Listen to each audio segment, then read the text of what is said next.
Hello students, आज हम discuss करने वाले हैं हमारी इंडियन इकोनॉमिक्स का चैप्टर फर्स्ट का पार्ट थर्ड, जिसमें हम डिस्कस करेंगे बेसिकली कि इंडिया में जो इंडस्ट्री थी, इंडस्ट्रियल सेक्टर था, उसका क्या हाल था ईव द इंडिपेंडेंस।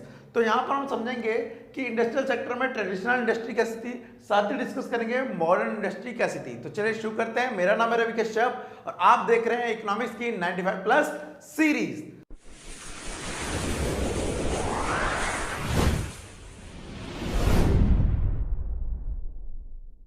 तो स्टूडेंट, जैसा कि आज का टॉपिक है, आज के टॉपिक में सबसे पहले हम समझेंगे कि जो इंडस्ट्रियल सेक्टर है उसमें ट्रेडिशनल इंडस्ट्री और मॉडर्न इंडस्ट्री कितनी ग्रोथ करी थी।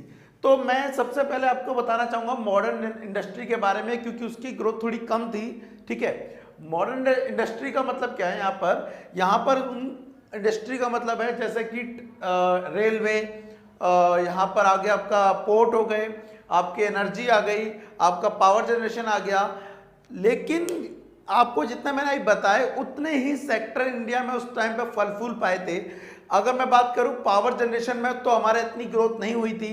अगर मैं बात करूं कैपिटल गुड्स बनाने में, कैपिटल गुड्स कौन से होते हैं? मशीनरी बनाने में, क्योंकि मशीन से और मशीनें बनती हैं। ठीक है, तो कैपिटल इंडस्ट्री हमारे पास बहुत ही सीमित थी।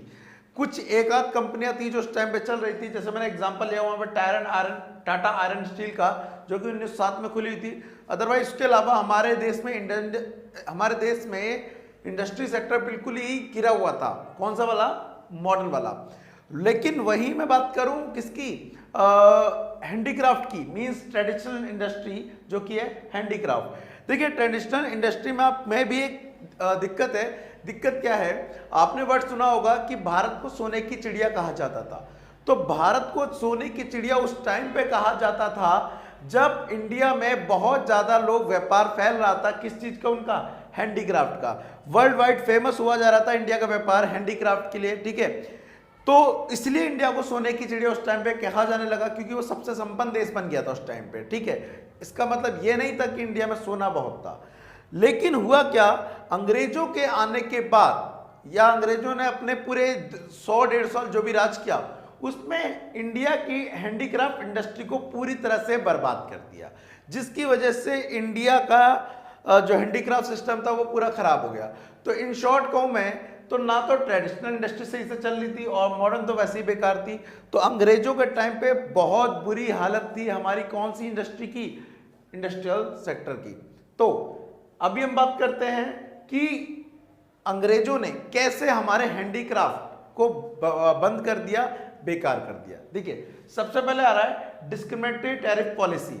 इसका मतलब क्या है? ये हम जो टॉपिक पढ़ रहे हैं वो पढ़ रहे हैं decay of handicraft, cause of decay of handicraft, कि जो हमारा हैंडीक्राफ्ट है उसके पतन होने के कारण क्या थे, उसके डिके होने के क्या कारण थे। तो सबसे पहले यहां पर बताया क्या है, डिस्क्रिमिनेटरी टैरिफ पॉलिसी। होता क्या था, जो हमारा इंडिया था वो गुलाम था किसका? इंग्लैंड का।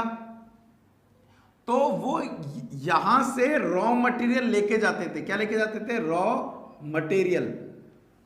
कहां से? यहां से अपने देश में, इंग्लैंड में, विदाउट एनी टैक्स।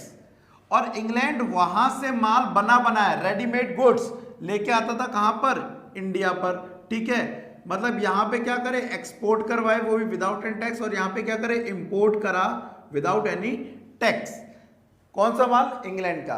वही, लेकिन अगर कोई इंडियन अपना हैंडीक्राफ्ट का काम किसी अदर कंट्री को बेचना चाहता है, अदर कंट्री में कोई भी आ गया, ठीक है, तो वहां पर ये क्या कर देते थे? उस पर बहुत ज्यादा हाई टैक्स लगा देते थे, हाई टैक्स लगाते थे। अब जिस वजह से क्या होती थी, इंडियन की जो हैंडीक्राफ्ट था वो गुड्स महंगा हो जाता था, और महंगा हो जाने की वजह से कोई विदेशी उसको खरीदता नहीं था, क्योंकि वो उनके बजट में नहीं आता था। तो अंग्रेजों ने देखो यहाँ पे क्या करा, डिस्क्रिमिनेटरी की पॉलिसी को अपनाया गया कि अपनी चीजों पे तो आप टैक्स नहीं लगा रहे, लेकिन अगर इंडिया कोई बाहर चीज बेचना चाह रहा है तो आप उस पर क्या लगा दे रहे हैं? टैक्स लगा रहे हैं। जिस कारण से धीरे धीरे जो ये वाली इंडस्ट्री थी वो क्या हो गई? बर्बाद हो गई। ठीक है, पॉइंट नंबर 2 आपका यहां पर दिया हुआ है, डिसअपीयरेंस ऑफ प्रिंसली स्टेट, या कोर्ट कह सकते हैं आप। देखिए, उस टाइम पे क्या होता था, अंग्रेजों के आने से पहले इंडिया में नवाब दरबार हुआ करते थे, नवाब हुआ करते थे, महाराजा हुआ करते थे, ये सब हुआ करते थे। और उन महाराजाओं की अपनी क्या होती थी? एक दरबार लगता था, इसे हिंदी में इंग्लिश में कहते हैं कोर्ट लगना। अब उस दरबार में उस टाइम पे हैंडीक्राफ्ट का काम बहुत ज़्यादा चलता था दरबार में, ठीक है।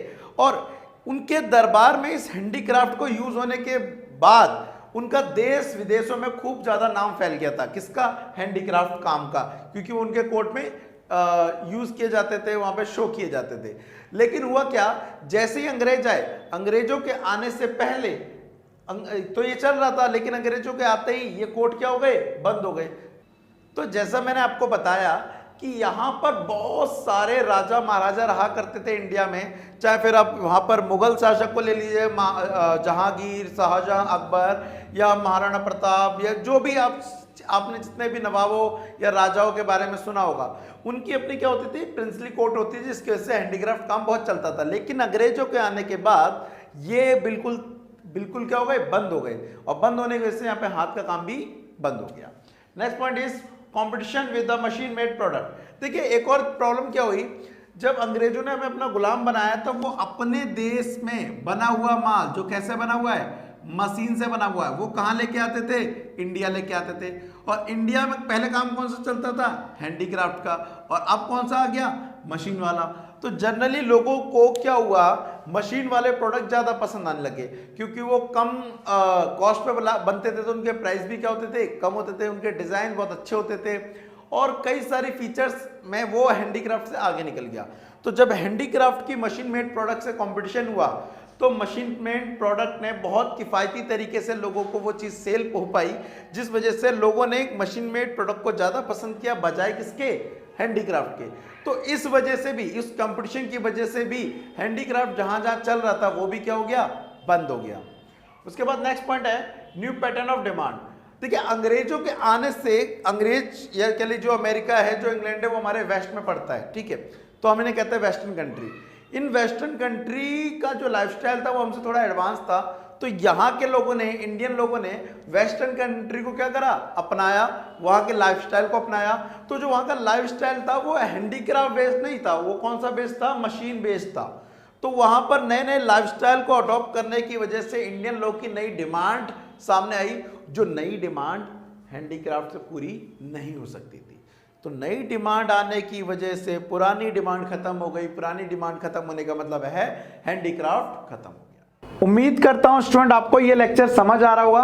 वेल, आप सोच रहे होंगे अचानक से पढ़ते पढ़ते सर कहां से आ गए, ये वीडियो क्यों रुक गई? तो भाई मैं बताना चाहता हूं, इसकी ऑलरेडी वीडियो मैंने कंप्लीट बना रखी है, जस्ट आपको इन्फॉर्म करने के लिए कि जी ये लेक्चर अवेलेबल है, आपको बताने के लिए मैंने ये वीडियो बनाई थी।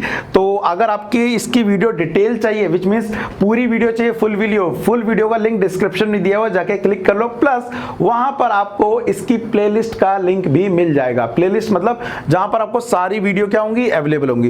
वेल, इसके अलावा अगर आपको लगता है कि समझने के बाद आपको कोई डाउट रह गया है तो प्लीज कमेंट में लिख देना, मैं उसके ऊपर फर्दर वीडियो बना के आपके डाउट को क्लियर करने की कोशिश करूंगा। चलिए फटाफट उसको देखिए जाके।